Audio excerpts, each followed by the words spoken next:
Kutibi ene se tuapemu ema Dr. Mahmoud Bomia Dr. Matthew Poku prepa kushi omanfo bi ewo Larabanga na Savannah mantam mu no sembe ene odi atudwa ewo na ewromu ogomo na ne mpotem a isi gifo ekotwa maame bi ne light ma America sei odi ne nsa akoso wo ye ne mu ma wa atwe na nanom won sedo Karama Bani John Dramani Mahama nso ene de sobo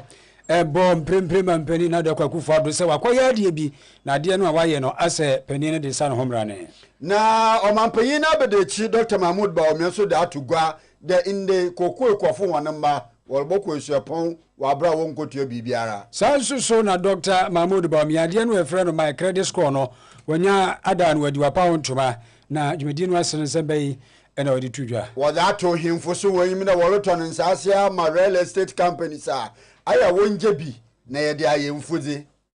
wasafu fatifie mu no nsoso yenim se woni a woye apomdim mu adwuma nkabo mu ku mekire health service workers union oma abo anoba se won beti atua na ensebe na fair wages and salaries commission for ede atudwa cdd fo so za foto derma abato komisa ne de waka britia we bi ma yakoto abai wonhwe de wonye Ghana fo bedingita ho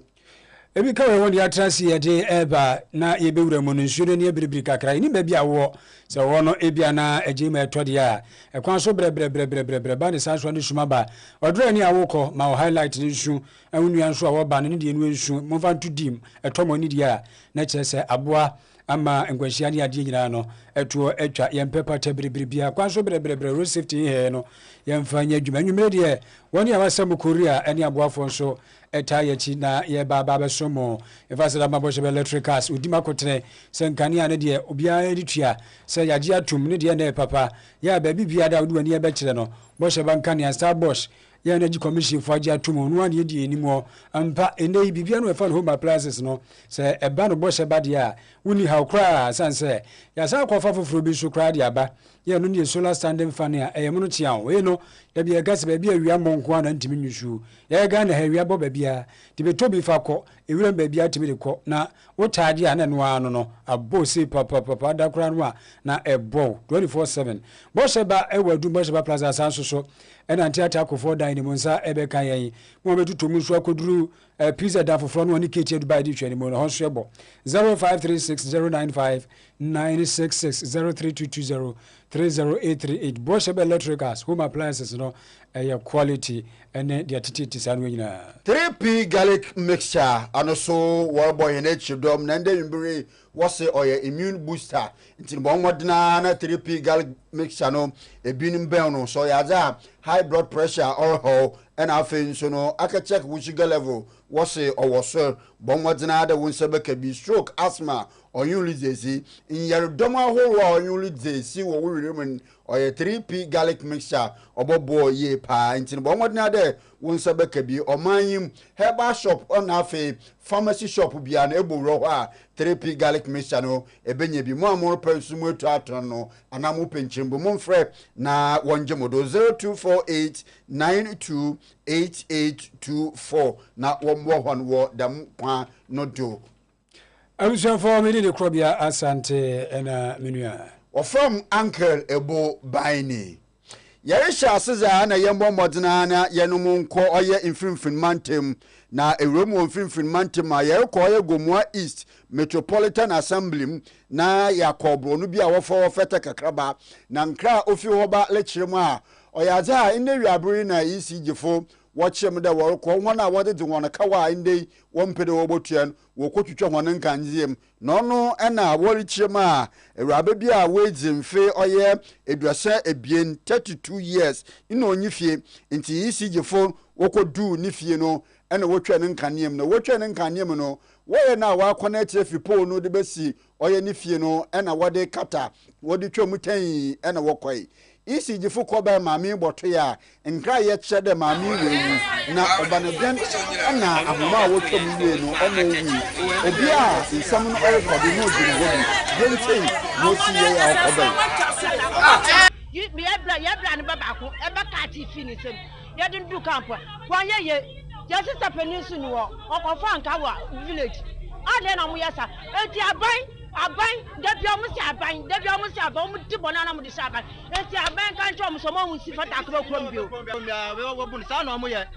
The son of my own town, almost solo tapano. You see, you have a Crumbia, Bono, you ever found out and son of you, and son of your almost Subayano. I don't pay you,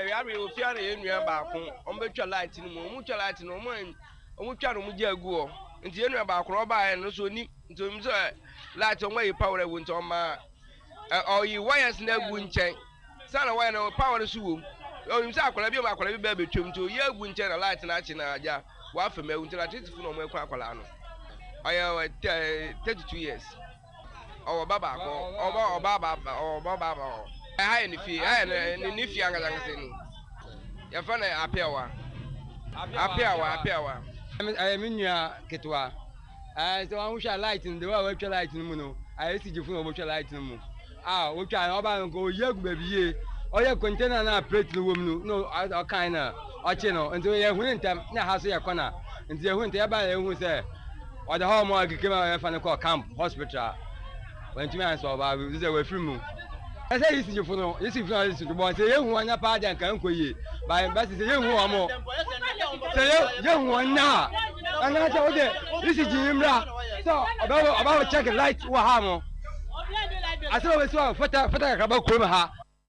Enti say yes so isi jibi inu a onya sabe kaba kra mofi gomu afete kakraba ode be enono awusa for your trust ntinsi mayesemu Dr. Matopoku prempe na po ena wayetua pemu ma Dr. Mahmoud Bamia ya omudi MPP mayiku ni trobo no no musonti wonani akire mu ewo damango na bra hokoye na narabanga pesua ne kyerese mpenifo kukushi ebonkomo ani ade a na sembo na podi tudwane se MPP aban no konfo heso ntu aba emfama won sanse enhyenu etachiri na omde eba de do so pa se yumgira ba bia wo mo etu ombo aso no beto ga na de hye ni mu no na we na ba oba ye no asemba akopɛ mienu mensa pɛ bi ene obeka kire wo mo na ahye hunkura ne amo ato aba e de ama MPP amayuko. The only reason why we do politics is for development. The only reason why we vote for a presidential candidate is not because he comes from your town, but it is because he has helped your town to develop. Please listen to the sort of things happening in Dabango never happened when your own brother was the president. But it is happening at the Nana Kufuor Dr. Mahmoud Bawumia because they are closer to you than your brother. The person who helps you to develop is your brother, not the person who your mother gave birth to. You understand my point? In Chi, they say that I don't believe in you, or believe in the YNE. When your brother and my small brother George Rapo came here, he talked about, you said, how many communities have we lighted? Come. I want this today to be a conversation. How many communities have we lighted? Kabampe, Kananto, Broto, Kodokura, Sumpini, Narabanga Extension. Etina eno Dr. Matthew Poku prempe na ni nyina mu no obani abugina pono ankasa na hye bedwani ewo damango ono soso sade ofiti ase no bobo nkrutu a ai Matthew Poku prempe kaso bobo ba bi amde nkania akono wasan to asosi. Dr. Matthew Poku prempe is a distinguished public officer. He served well in government. As education minister, he is the one who spearheaded and implemented fully the free senior high school policy, which is the most socially transformative policy ever in the history of our country. As Minister for Power, Minister for Energy, he vanquished Doomsaw. He made Doomsaw a thing of the past and brought about stability in our power sector. They say Damango constituency is the capital of Gonjaland. It's the capital of Savannah region. So this is their dual constituency. So all of them are here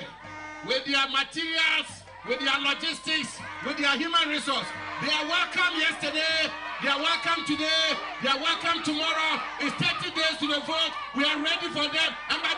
God, we will defeat them. Ntintrobo no de akwakopie mu e woda mango yo kase twato honorable Abu Jinapo.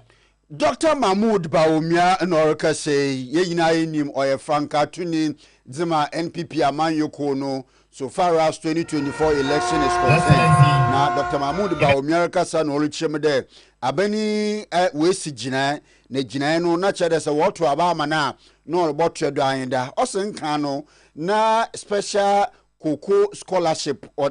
odema koko ekwafo nwanamba ma otum nanka wodoko oye introduce school meche SHS na damabri ya na ban wode free SHS wa aba no obi atum kobi koko ekwafo wo manu tum kobi enti wala dan oye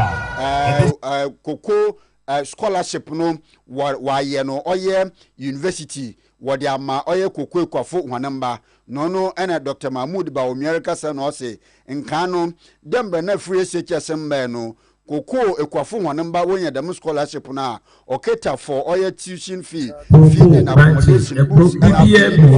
ena enyama bebre a oka ho na dem abria free SHS abede koko ekwafo nwanamba wo ba aboko university free ya nkasika wode hwe won wo oye secondary school no wale na wode aba abohwe na Dr. Mahmoud Bawumia ode da mensem yina to go ye nnede ebra na wode enyama egu akwanmu na worbo ekwafo nwana ba do wo ye Amanhye Central District ende Asante Mantem ha owo ena Dr. Mahmoud Bawumia ode da mensem ni to go nanano uhwe first no na Cocoa Board emma omuma scholarships omoko senior high school Cocoa Board scholarships Cocoa Board emma omo eko senior high school ene free SHS ninti obia ba eko senior high school free eninti aban afa adwense sikana na yedi tuya koko ekwiafo omama fees no from next year koko ekwiafo omama Cocoa Board ebetuya omu university fees free ama koko ekwiafo ma de toswa yepese ye nanano ohwe ekwiadwuma no a ehia efidie ekwiafo bedi eti ene mwehu se ye di efidie ma district bia se omunye akwan meso me be hihye district agric mechanization centers district bia ekwiafo wono ye di efidie ma ekwiafo in that district tractors combined harvesters planters efidie ye di ekwiadwuma no district ebewo district agric mechanization center.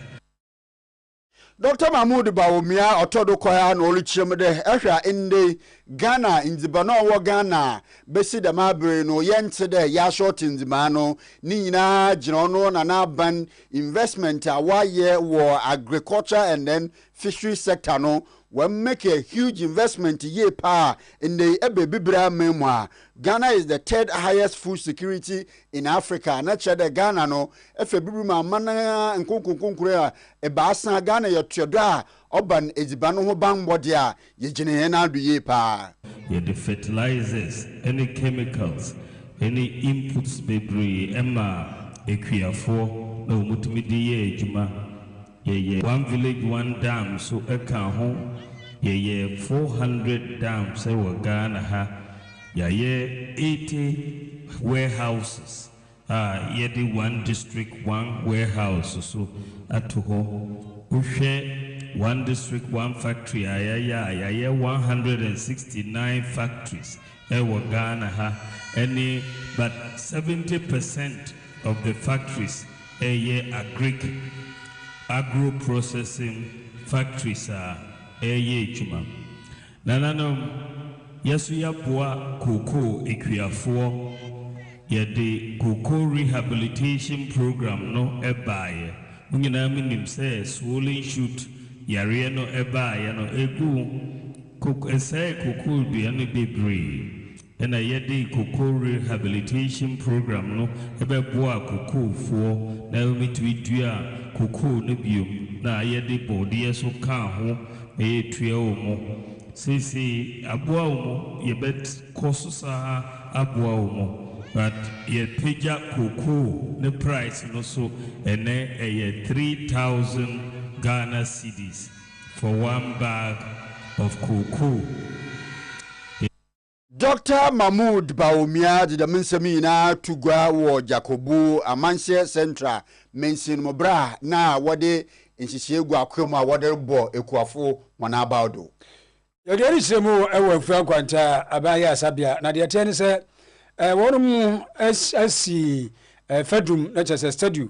e ama mampani na de kwa kufuado nti ntuobo ne nkobobomu onu kokopie ho no na wo mo kopa ho ntuma to wo bie ho penalty se you mampani na de kwa kufuado ni statue eni si ho no na ena sofo ya wo mantem ho kwabena wo kire da komensa e kire se statue ni de ebeboa pa ma enkaye ya sabri Ghana for person wo mo ekai se mampani na de kwa kufuado fira konwa so no obetumi akai no makai ni yipa enkomo no ewo ho na eno ti kokoda eno na kan mampani John Dramani Mahama e kire se da bio ade we pa de entwaye da biara da twa entwaye no ene ne sei si wiase wote wono ma afoforo nkamfo enkyere nkamfo no ho enkyere no ono wonim se wo de ene to ade mu a e de pa na nso enkyere nkamfo no ho no saa ni ebu ebe ya ebu amani pa se saa de no wa yempo na se wabomode se de ya enkasa wo na ye enti wo kamfo ana se wo de wo ya de enti wa wo be kamfo ho ma afoforo no mum enkamfo na pa saa de we yi a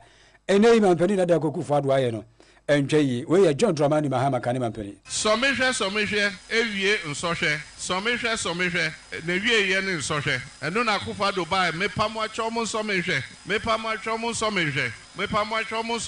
eno ne ye nsɔhwɛ enne ezu na onye ose ofa ho eno na okotakrade na no odi ni statue akosi ho ono akopa ho ntoma what be that ezu e was say omampanyi bia onya ahobrase nipa na wo so mobo abaso na omo kamfo enye wa ankasa no akoye o statue na dia besi ho no ankasa wako mombo nsem mame no akopa ho ntoma what be that ezu no akọ university bia ye ma o doctor abra wo da so ye omampanyi o anka wo de awie na kọ no mkasa o ye hwe wadwuma wo ya ade sei enti ye pese wo ba na ebo abaso Nema honorary doctorate. University of Ghana henyina we chimo monsa moma man doctor. Doctor nunto mi nimbe bi ode ko. Ezu eza. We kanema pani John Dramani Mahama nti said ya wotutu bi e dia ma. Emprempre mampani na do dan kwakufado. Eno no. Ma yankon sanfufum na yembo nru mfimfim mantem na ye kwa ye kogomua East Mensi no mu na ho na aban krachi panyin omiyamfo Samuel da kokwam ode adeseze kasiye pa ozero to ahemfa wo wonanyim de in fact insasa ho de woroton wolisi aden nkanka real estate companies no wolisi aden ye pa na oboboa na mom aba won ahemfo nka de eden nesiwe na kedema eda so ya kombadzo agitan ebedidi ekomadzo na enye dibene nja wu na egbowu nti osena nanoma de womu wo ho mbode ne de nsase na woroton a wonje bi na wonfa nye onye dibane ye dipa na the rate at which ananom woroton sase mo wodi sidano obodu baby ebowro ye gomwa East Metropolis ni mo a enya sase na mfa nye nkwaje honorable didamensemi nyina tugwa ewo gomwa Amanda bra na mensi no efa aworesha na nhyehyɛ a wodi egukwam na wodi bo ekofo won about the day in the day oya farmers day no na dam dwumadin lokodo na wodi tugwa ba yo da ho di share ekwedwuma minti in the obi ne ba menti wale na nke kan na kwaye ageka eba yara na ban waso na wa mo adwuma ma yare enti ekwedwuma no aban na yi wo papa nara yamwa ananu awa ya bese won Fanfa wondo na yanse ho. Nsase no aya na wodirema etetifuna aya waka aya na yedo isu. Na inye yande no na oze di baba ogweze. Inye ne ye bring food to the table. Adan ni de asase no bifiri adan ya. Anje ni ya na okokra o. Ye na kwamba dine. Nti asase ru anu musuaban fo kananum a asase ya homozem. Ese funo wabana warja asasina aya Tramon, one kind so. Now, I had a man, in an eye going, over the baby, a baby, young dog you. Nti Honorable Solomon Dakokwam Abankrachi Payin Gomwa East Mensim no akase awie no na Metropolitan Director of Agric Madam Hassana Hashim ono so ode oye adesaze ode tumpayinfo wonanyim de ehwe agric officers a akaza a wonhia owode wode won adwuma no wonsan kan ye kura nti obaye a wo mo hwan na won adwuma no very efficient a won so watum waye honade wode aboekoye. The department has done so much, but we just want to elaborate a few due to time factor. We want to also draw the attention of all and sundry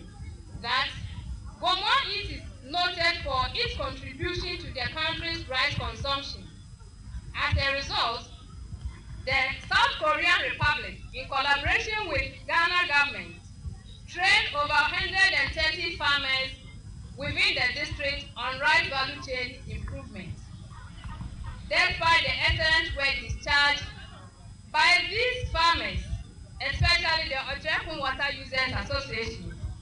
in the rice value chain development, our main challenge is still the non-restoration of the broken irrigation dike at Gomwa Ochekun.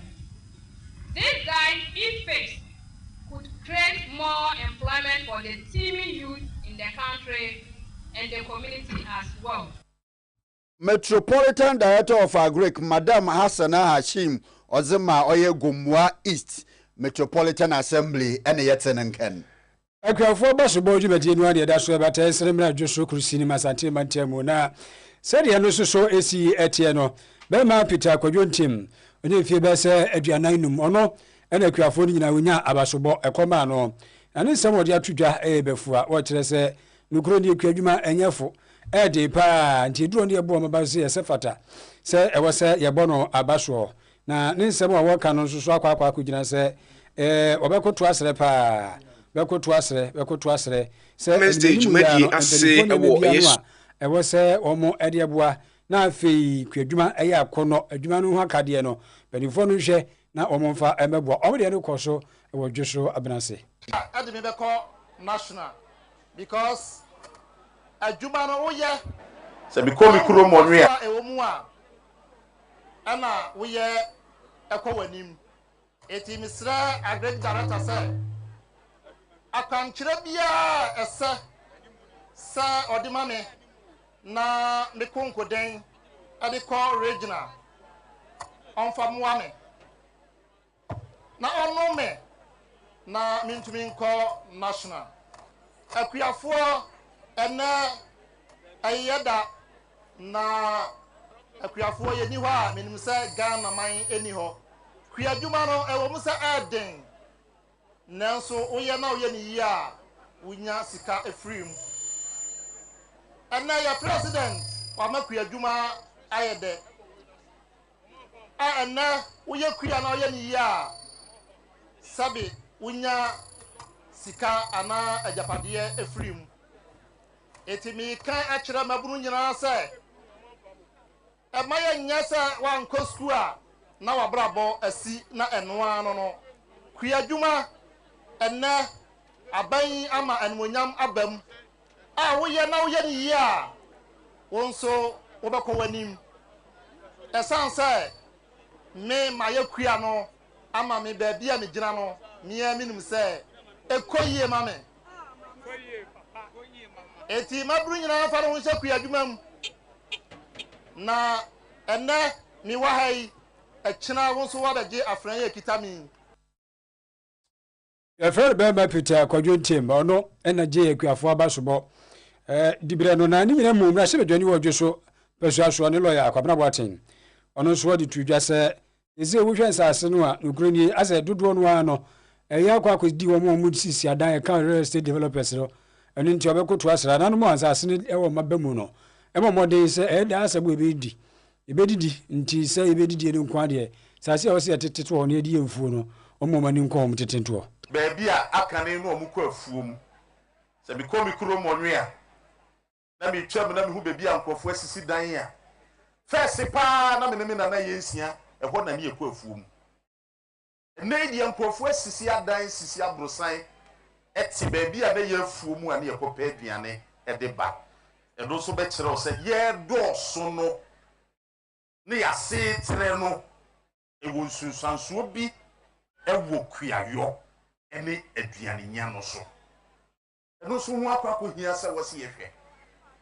ɛnɛ yɛsi dan no ba o yɛsi dan no yɛsi saa de ba ɛbɛyɛ kakra no si amfa nhyehyɛeɛ anto ho a baabi a mene wogyina yɛ a yɛto yɛne a yɛhu kookoo wɔ yɛ benkum ne yɛ nifa yi aha yi nyinaa yɛbɛsisi adan atenatenam yɛwie a ne yɛbusa sɛ asase bɛɛ ne yɛgya ato hɔ a ɛno deɛ yɛabɔ kuayɔ din ne yɛde ato soɔ wei ɛyɛ nweneyɛ a yɛn nyinaa ɛwɔ sɛ yɛdwene ho na yɛpɛ ne poma sibrɛ ɔre bra hyɛ gyani wɔ adwo so pasua so na kurosi na nkasa nso kra kyerɛkyerɛ bansi a na mu ne owura sam oduro frɛpo wɔsi kua adwuma de aba no ani wɔ ho arokɔkya no nti aba yɛ deɛ obetumi a na wamiam yi ɛne asam no ayɛ sɛ sɛ du sɛ yɛrehwɛ kuani a ɔyɛ adeɛ paa ɛbɔmmɔden sɛ ɛbɛgyae ama agrekefoɔ no na sɛ ne kɔ no ɛfata no ɔpani a afra sɛ ɔdi nkonim ne ɔka sɛ afei ɔkɔ national ɛkyerɛ wo sɛ director of agric ɔne ne mpanimfoɔ ɔmo nyɛ nhwehwɛ ne mu ɔmo make sure sɛ wo a ɛsɛ wɔ no wo na yɛde ma wo afei nso so yɛnana ntim ɔno na ne nsa aka ɛkyerɛ sɛ ɔmo hwɛ nneɛma no nyinaa ne mu no ɛna a megyina ha yi ɛna menim sɛ ɔno na wɔde nkonim agricefoɔ no yɛ wɔn adwuma ntina abusuafoɔ ɛno no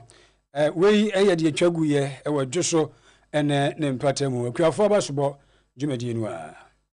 na CDD Ghana ɔyɛ advocacy think tanks ya inde oban oman nkyekere na ne nhyehyɛ a enyama obobo oman no za ozo oman bokwa ahoyem ya wode wona no tumi ye pa no no na CDD wode to gwade akabiriti awe ma ya koto aba na ehwe abato commission no nkita wodi ma oye electric na mekire Ghana for koto aba na ade onhyeda nkone nim ye nti no worutu oye abato commission for de womo modina na information biara Ghana fo wohia no wonfa ma Ghana fo wobra ye kwa akoto abai na opinion oye director of advocacy and policy engagement ewo CDD Owura Krobea Asante na orikire abatu commission de enne nkrato aye intentano waye bebre na nti oye abatu commission no ntina so no nhwem na onfa ne mu bi na onfa do enye Ghana fo indi nkita ho wobra ye koto abai. Start first of all with the EC website. I really wish there could be more that we can put on the EC website. It's going to become the focus of attention regardless because of election activities. And election day, of course, because of results. The EC has committed to publishing polling station results on its website, so that will be. But I think that it just in terms of voter and civic education, there's a lot that the EC website can do, but not in text format. As I was asking people where they get their information from. If it's not on Snap, what they call Snapchat or any of these things. So how is the EC reaching out in terms of its civic education? Because the statistics I just gave, if over 10 million of voters, voter education in particular, if over 10 million are between the ages of 18 and 35, I mean, how are we reaching them? Where are they getting their news? Because I know that for many of those people, they probably didn't watch chairpersons, and which was broadcast on the main media stations. But those are the ones we also want to reach. Again, the EC and the NCC should start a public awareness campaign on voting and counting procedures, results announcement, declaration. The National Security Task Force and the EC will also provide information and guidance on the security deployment on voting day. I know it's the National Security Task Force responsibility, but because they work with the EC in terms of who controls the perimeter, I think that information is important. It's very important because when people are hearing issues about violence and so on, they need to have clarity as to what will happen when they are in the polling areas and also in the collation center. Opeyina Okase Owura Krobea Asante, or Director of Advocacy and Policy Engagement CCD. Now Okase we are now no treno and Opeyina Director of Training Electoral Commissioner Dr. Sirbo Kweku in Oli Chemode. Ashe ebriya waso ema ye kwa akoto abe Ghana nyibe bia wasudi no so na fam za owodo ye ewo bra ye koto abe nti ne seso nti information biara obi ahia oda fa oye abatu komisano oliye no eko isi no website bibiara wo ho nti de eyo man ba pay ya wo so wa fam de na me hia bia no visit isi website no na information biara rehwen won sabaka no ho. That's also be proactive, because I don't know, there were a lot of adverts. Those people in the media will tell you we advertise, and so if you didn't hear, that means that maybe you are so busy at your workshop. But once a while, please once a while get time for the media. With respect for the timetable, we came with the timetable since February. And it has circulated a lot. So the issue is that there's no way we can be targeting the individuals that maybe have to come to our house. It's not possible. So once in a while, the general one that will be sharing and the support of the media, there will be. So no matter how busy you are, once in a while, listen to the news and it will be done. Information de yama advert ya bo ya de timetable na de ya de ba how de bisa wana media phone advert ya bo agende yentum de yeboko obia ni fie nkonkonko de mi na ye enti bia na che de aya na ye bizentan awda kwa ya te news na hwe Dr. Sirbo Kweku, or Director of Training Electoral Commission. Dr. Mahmoud Gomia Sabre Guso na 21 PP for no what you are say as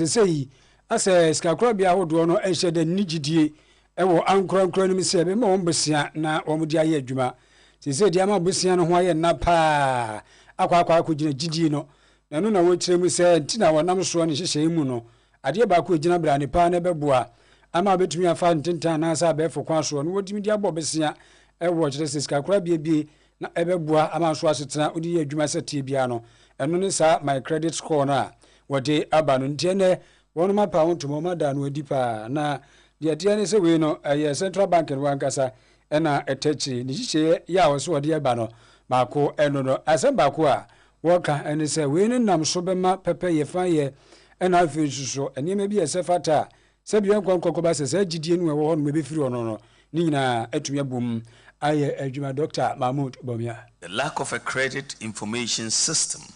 therefore increases the risks of lending and causes financial institutions to provide less credit. A credit reporting system in Ghana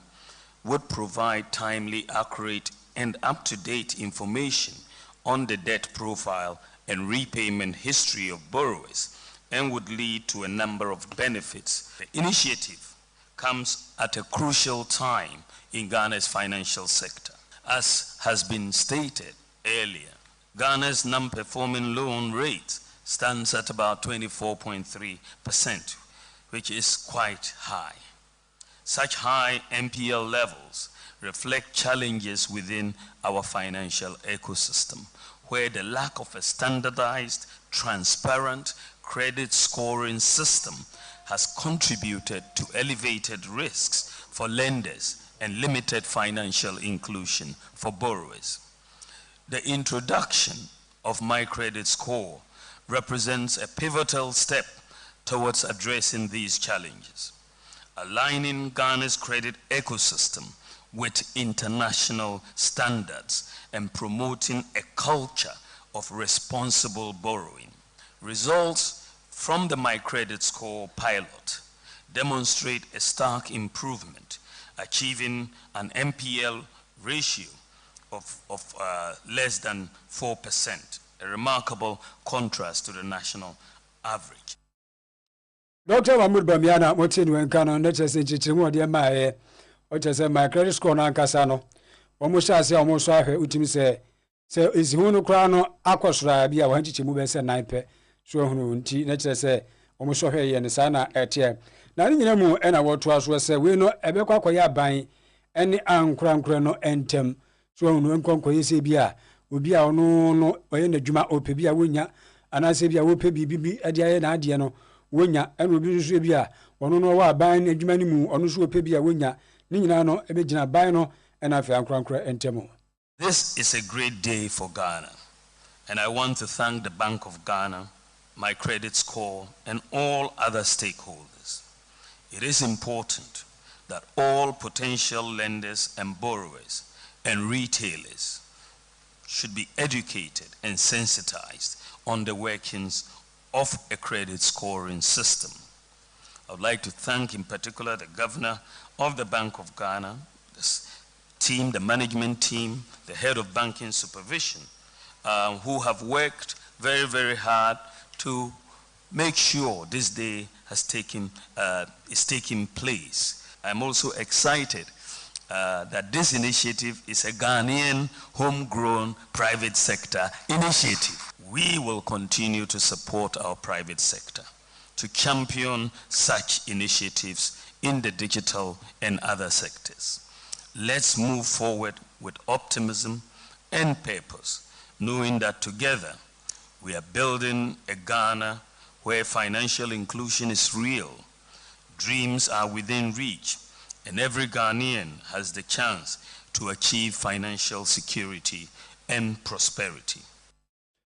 Your friend Dr. Mahmoud Bamiana. Owura Gabriel Entry, oye Bono Mantenumu, Director of Education, no Ode Afutu, Ozerema Achechefo, na Openyin Lichirima, Nkankan, Nwana, Wakwadin, Titi, War, Acheche, Jumuma, Walsh, Nimede, Abanable Post, one Wamuhon, Baby, Wakefu, one Jumejase. No, and I really chima, in Pembebre na, Aya, say, will post. Oye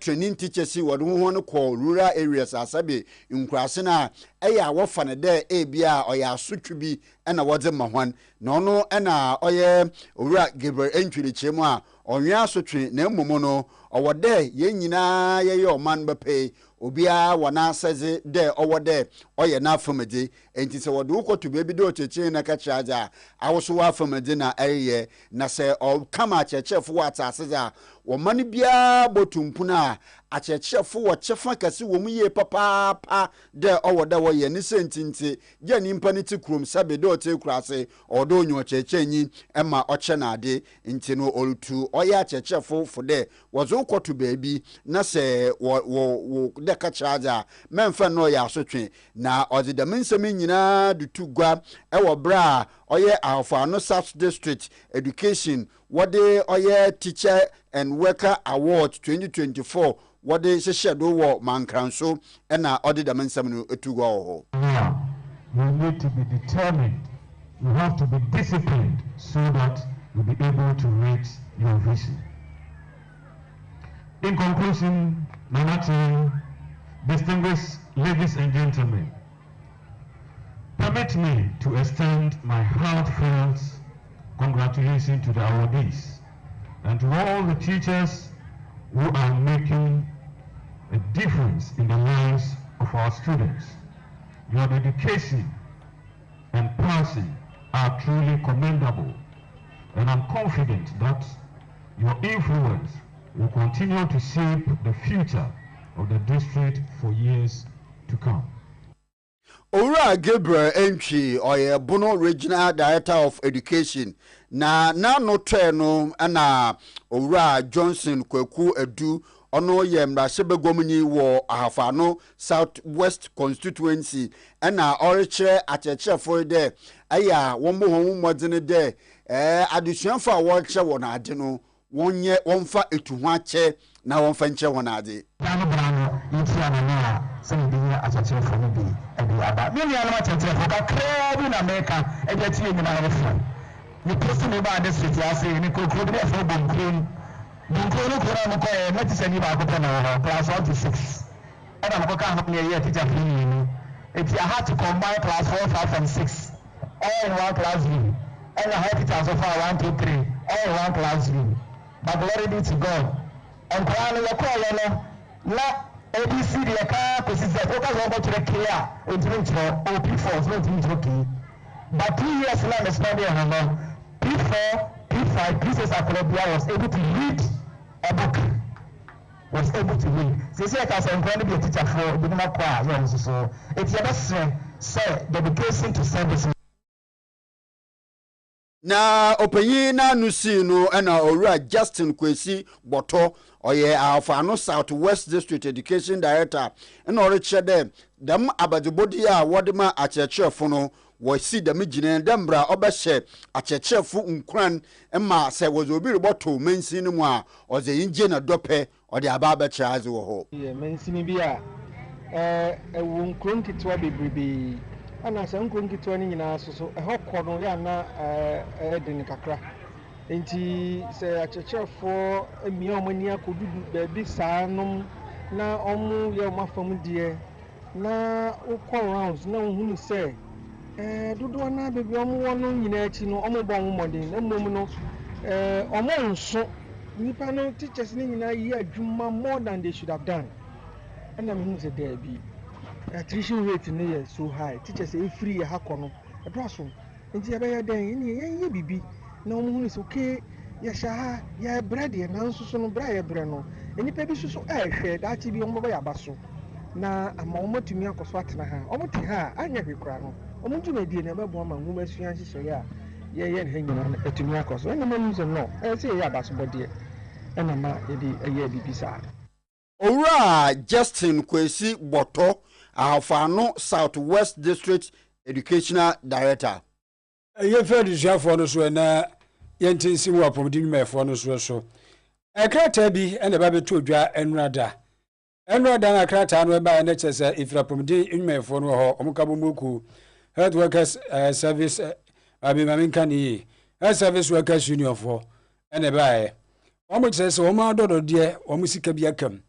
Abana fama wonum enunti ifire nura no me krata no ba eto amu a kokopem musumi ni de toso duba ko pepepe abana no mu nsi konwa enka bibia ombe setuatie biase akonakono ama Ghana fo aso be ye papa papa so keka wan chese ni pewu na se de si etie no na enkra efiri Wages and Salaries Commission omsi batan na hwa akatua ne ade no so mayi mu enchen dia ba betu dwa se Ukraine yakopon mi ntwa ye na we engineer Benjamin Arthur ya wono ne nsahye krata asoso ase a wo ka ne se da bi se wo mu ka ne sa no wo mu nya adwen pomdi nwemefo no ene ne sei se wo mu kra no wo mu tinkunwa ho ya wo mu edi enkomo ya fa Wages fo aka kire sa apomdi nwemefo no penifo so wo mu nkonko fa krata bi ese fa tamra na fe siesie bi wo mu nye na dododi ana se sika bi akamudi enfo ma de ma wo nti wo mu twa utensa no ba be ka ne sa de a ene ne chese entwa yi kura ndi engineer Benjamin Arthur nje mu ode ema on na ye panipa eda fa Wages ano wasi ankoyi. On the 5th of November we invited HSW to yesterday's meeting and I have a copy of the invitation also here. Yesterday's meeting they received the invitation on the 5th of November. The question is, why were they in a hurry hours before the meeting to just go and issue such a threat, a press statement, and circulate it nationwide? What was the motive behind? We would want them, we want the leadership of the HSWU to retract the said press statement because it's a show of bad faith and issue apology because it is by listening to their plight that we have come this far. We were just about concluding, but when they brought their demands, we thought that, well, as a government team that is very passionate about the well-being of its staff, definitely should not throw away such demands because it has come at the tail end of the negotiation. So that was admitted. We any someone engineer Benjamin Arthur what they to idwa on na Wages and Salaries Commission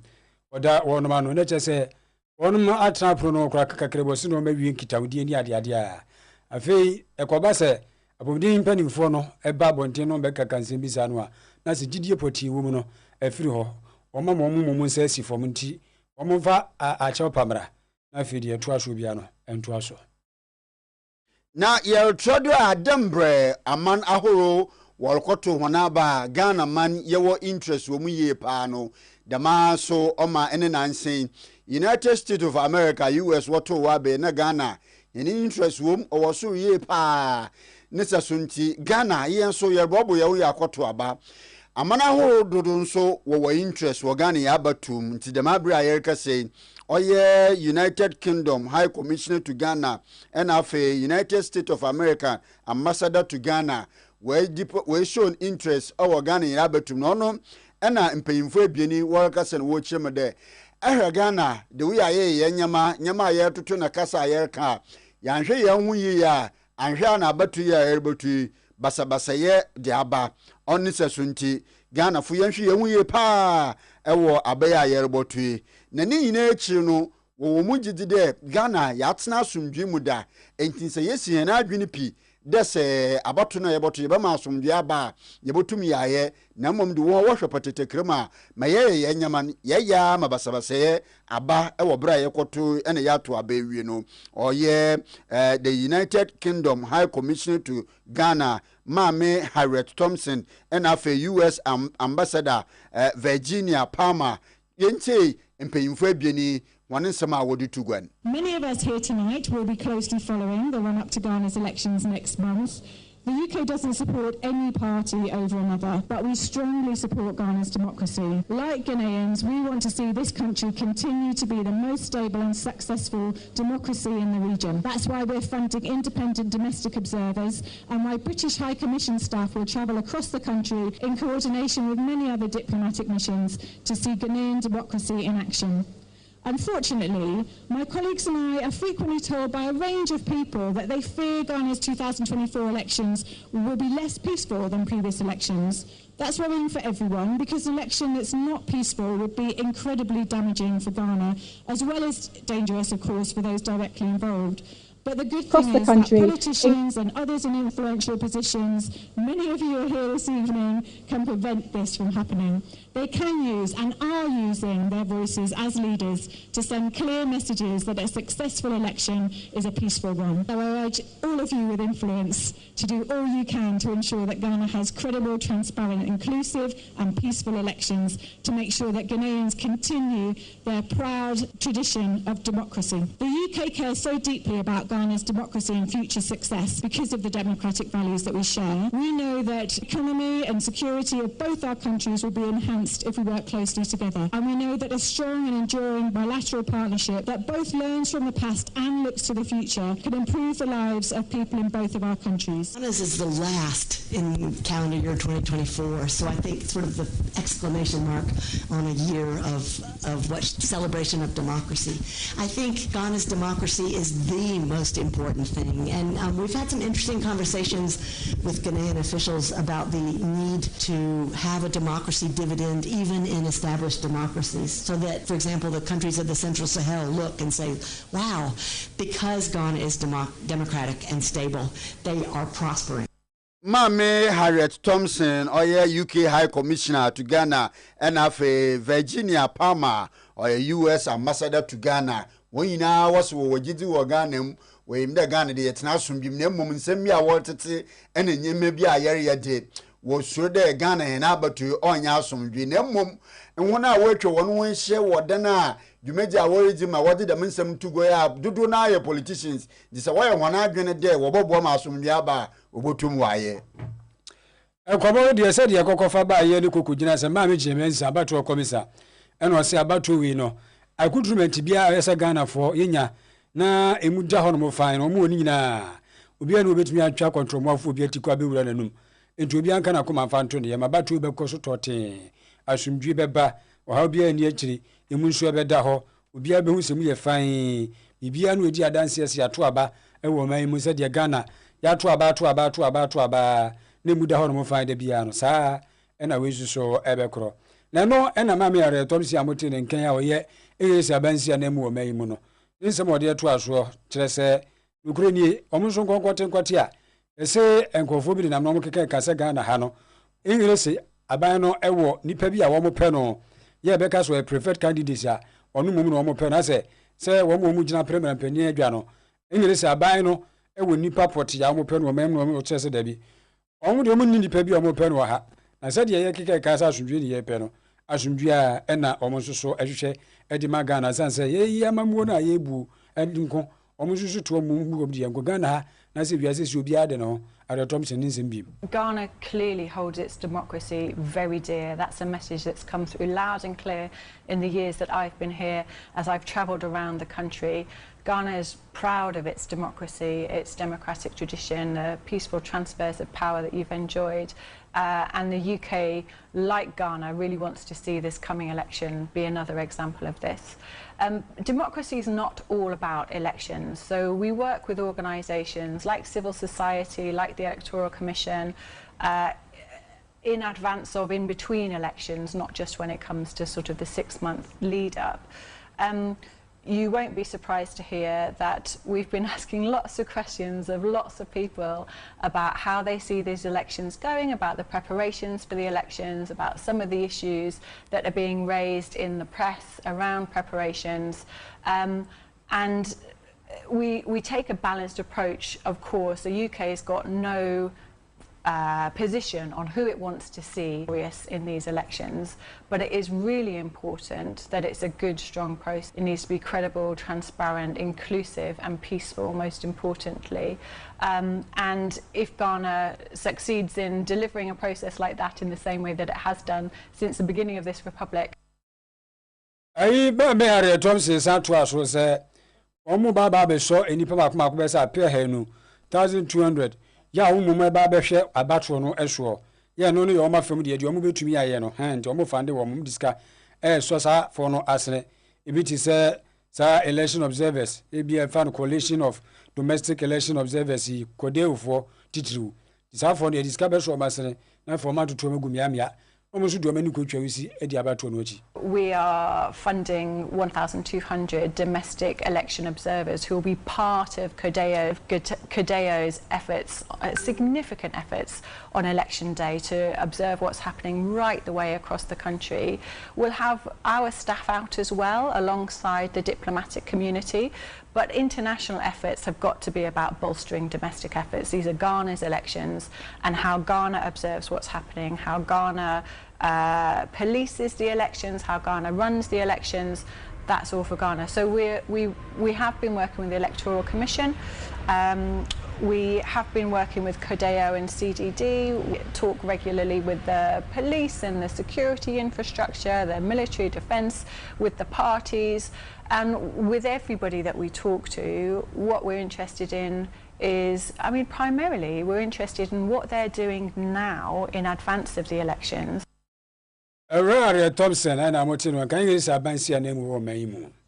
Now, what you are waiting me, ya wanted in Como, ya de fan, oye, Christosum, na yashe, dembre, a chaza, whom no say, obawoda, or the brow, or no necessunti, yashe de, say a Christiani, na say, whom concrono, obawoda, aba chaze, and concrono, otum na odze ebro na sa konkron mo wa chaji wi a ababa na otum also na dembre Galatians chapter 5 can 22 to 24 na ochre honhom na aba no ose love, joy, peace, kindness, goodness, faithfulness, gentleness and self-control. Intini na de mayer bo hwen de yerbezi love and gentleness hon komo de mebieni ya hum konkrono oye aba oba Christian ni do a oso no yerbezi hum komo na yebekwa homando na ye ne apostle Kofi nti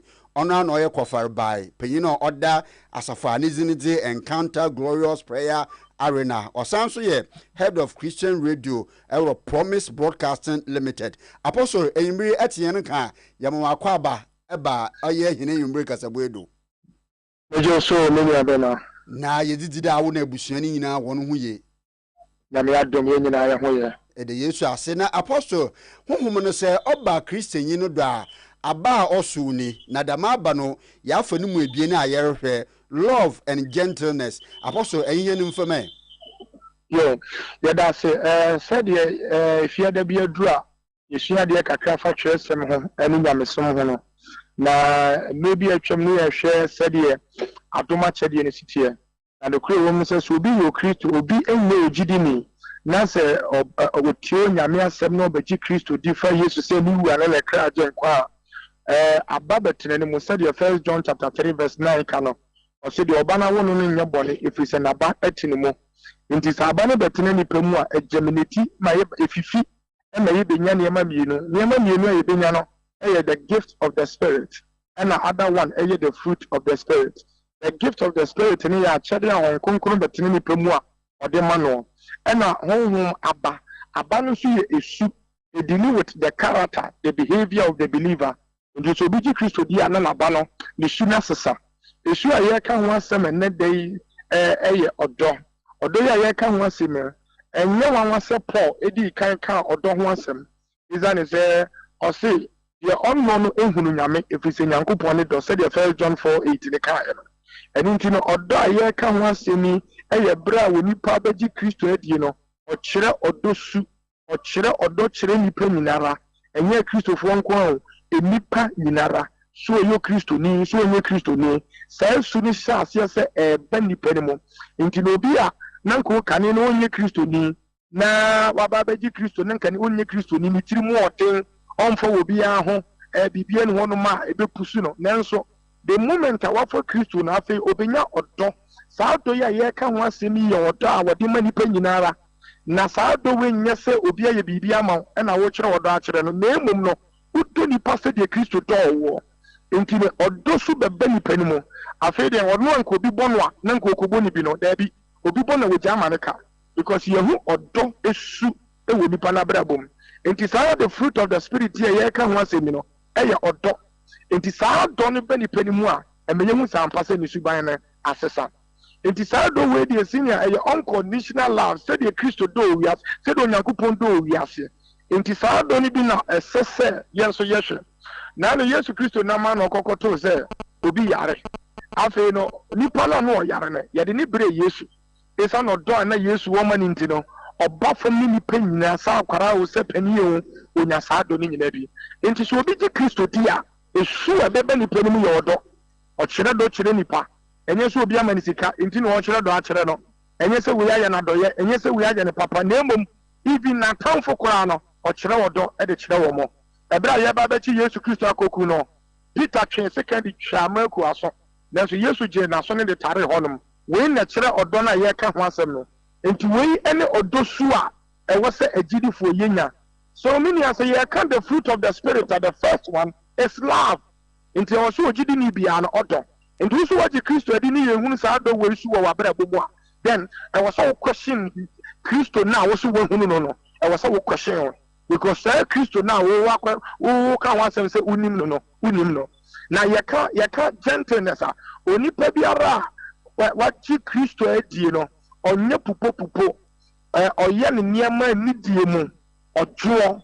ɔyɛ ne nneɛma anidie mu ɔde nneɛma to fam bɔkɔɔ sɛdeɛ nyɛ ade yɛse ade a kraman hu obepo no ɔkra hu a no abu na n'ekyie nti sɛ ɔso wagye Kristo adidi a ɛwɔ sɛ yɛhunu esu bi a yɛfrɛ no ɔdwoɔ su ɛwɔ nipa no mu na saa adwoɔ su no bɛ nipa no mu deɛ a yɛtumi hu sɛ ampa sɛ wagye Kristo adi abɔso ma memmisa wei yɛ nti dambrɛ rekan sɛ enya akyɛdze ne wie a abana ɔwɔ dɛ ɔso te dɛ maali kyerɛkyerɛme ɔyɛ automatic dɛ akyɛdze no abɔɔdo no ɔbɔso dɛm aba no anaada nyimpa no a wɔanya akyɛdze no adwuma bi wɔ hɔ a ɔwɔ dɛ ɔyɛ ansa na dɛm aba yi ɛleka nyinaa wɔtum wɔ aso deɛ teɛ ne sɛ aba hyɛ fam seed ɛhyɛ fam ɛnoa ne fifie efifie a sɛdeɛ seed ne sitie no saa ara na yɛbɛhunu sɛdeɛ n'aba ne sitie enti no so obi gye Kristo di kim Hon Kronkron abɛtena ne mu enti Hon Kronkron na abɛtena ne mu no esizi onipa ne pɛ na afei nipa no will comply with the Hon Kronkron ne pɛ enti so obi nyɛ Kristo di pa Hon Kronkron na waba bɛtram sɛ yɛ genuine deɛ a ɛwɔ sɛ the fruit of the spirit ne hunu hɔ enti wei yɛ nneɛma a Hon Kronkron ɛde ba ayɛ sɛ wakɔkɔ dua amango ɛwɔ wafuom nkonkonya nkaada amango no fruit ɛna wobɛhu nti ne yɛfrɛ no the fruit of the spirit nti sɛ obi gye kristo di pɛ ɛwɔ sɛ saa su no ɛna ɛba because ɛyɛ honkonkron no na ɛba bɛkontrol no honkonkron no na ɛde ne bɛkɔ honkonkron na ɛbɛyɛ ne nneɛma nyinaa nti nyɛ sɛ onipa ne kɔyɛ adwuma bi ansa na fruit no aba daa bi honkonkron no genuinely waba no ɔno na ɛbɛyɛ adwuma ama saa aba no nyinaa aba. Apostle no mu ada hɔ enwumre yɛ na wase paa ɛwɔ nkyɛkyɛ ɛdza mahena yɛdza ato yɛkotodwo mbɔhyɛ dɛ yɛdze bɛyɛ adwuma. Matthew mesomeda wase paa. Apostle Kofi Nti or founder and leader of Encounter Glorious Prayer Arena or sanso ye head of Christian Radio ewo Promise Broadcasting Limited ene ye yinedi nkomwe. Abusuafo tew kwafo ama so na kire se ye kokopie mu ewo America mem. Ye ko America mem ateta ya to abawi ye na kire se Republican ni no pani Donald Trump asa bedi bi se woto aso se mampani nyasam ketu akra na bra wodi nkunim no se wo hwe kwan ofa so a wodi nkunim no animu se di nkonimodie no asi akwa ye no a wutimi seju electoral college wodi nkunim wa book democratic for no Kamala Harris wa bunu fimfram sanso so na popular vote na kasa sanso no enso asa bunu fimfram na nkunimdie we di ache se bi kura ma da ngopo na di ache no na sadia mu amunim se ba ku di nkunim a ewo se di onu wodi ntwo no fa 34 na wo ma itiri nkwa di onu wodi ntwo no o ma di o ma odi nkunim itiri nkwa no eche se sa pepe na agoso enti wo hanu a ma me Kamala Harris wona wogina ho no enim nyina dro nkugo bia di adanse se democratic for no won mawe ama se Donald Trump wona di nkunimu a Republican for no bosese ya we say democrat o mawe ndi Kamala Harris obese trinkwa asem ya de ma Republican for titru Donald Trump ni ma memfa oye eyimfontio do dachi Hima season 2 Jumeze lokwado zen Ghana's #1 cultural and traditional kids reality show in the Faith dachi Hima season 2 orokwado haya na contestants ahodo na free oye all the 16 regions will compete on one stage in the will entertain here with amazing performance kweside bia bra wabo oye no miansa na wodi dwumadi wode hyehyado adwoda enefida ni nyina nonum na wobo repeat wo oye Oyerpa TV na Promise TV na Promise Oyerpa social media handles ni nyina na dwumadi rekwadu se epede etoma wo favorite contestant ni nyina de ebe dial short code *920* 55 hash ena abo oye 55 ena abo contestant ni code no ena the hash e the atuado na ayen kama ana so ebotum a download oye vote easy app no ewo Play Store na also etum afadamo kwan do as a vote ama oye o favorite contestants na oye headline sponsor Faith Homeopathic Clinic Homeopathic Clinic ena in the wire headline sponsor entino yeredomu biara onyu jesi no bomodna fokodan oye Faith Homeopathic Clinic one echi akwan ahenma kokobin 18 from 0246278675 na wombo afi other sponsors nso a waka hu bi oye Bosheba Electricals nkanzia papa fie nkanzia bia repabia ena afi CCTV cameras nso no wodimo akotene ye pa pe Bosheba ne chi akwan edum Bosheba building prisons runabout from 0322 030 838 na wombo oye express group nso no amon so was sponsor bi epede etukwan amanone ekosuade na bibia epede koye bia no amon so obotum wabo na nso waye kama from 0555 550 067 na onu so no dwumadi no onkodo onfa mo honum anisa yo abushafo yɛde si na yɛasɔre akɔ na deɛ ɛteɛ ne sɛ yɛfa sɛ dama korea ɔno ne sɛ mu kama anwummere ɛma yɛneɛ ma ɔbapa precis nso so ɛna control room foɔ mu nyinaa boa yɛ mu a mu ɔno nsurum obiara boa yɛ kama yɛne bɛsom wɔ na anwummere yi Krobea Asante mene menua Uncle Ebo Biney. Ayo na wohwɛ wodi ma memma wadwuma na yɛ wate ɔboase mpatamu hɔ ɛwo ɔbɛkwae na sɛ sunwa ne baabi ani gɔ so berekum fasa mpatamu nyinaa service and loans bi ɛpanyumayɛfoɔ dendendendendin yako sɛ wota diploma yi kyɛn degree kura ne kuta wo a mesrɛw frɛ na bɛyɛ a mede bɛtu dwane na adwuma wɔden Krobea amde ma wo firisisi a wate nneɛma adwuma yɛ na adwuma wɔden sɛ de meka no afrɛ 0554 4696